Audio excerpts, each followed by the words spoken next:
একবার কও বিসমিল্লাহ, বিসমিল্লাহ, আরেকবার কও সুবহানাল্লাহ। সুবহানাল্লাহ। রাগ করলা? না। এই নামগুলো নিলে ভালো না ক্ষতি? ভালো। তোমার চারটে কথা বলে যাবো, কথা চারটা যদি সত্য হয় সত্যি। আপনার জীবনের লাইনটা কিন্তু খুব একটা সোজা না, সামনে একটা বড় বিপদ আছে। কথাটা ঠিক না বেঠিক? রাগ করলা? না ভাই, রাগ করার কিছু নয়।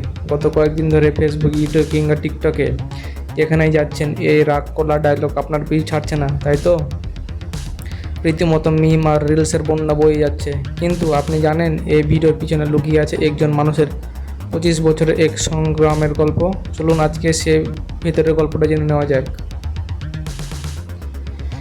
ভিডিওতে আমরা দেখছি এক সুঠাম দেহের যুবককে, যার হাত দেখে ভাগ্য গণনা করছেন লুঙ্গি পরা এক ব্যক্তি।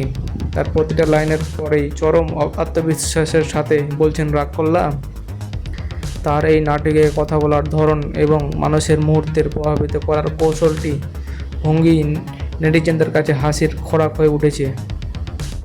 আর ব্যাস, রাতারাতি এটাও হয়ে গেল একটি সাম্প্রতিক সময়ের সুপারহিট ট্রেন্ড, যা বাংলাদেশ সহ ভারতেও ছড়িয়ে পড়েছে এবং সবাই এই ভিডিওটির মজা নিচ্ছে।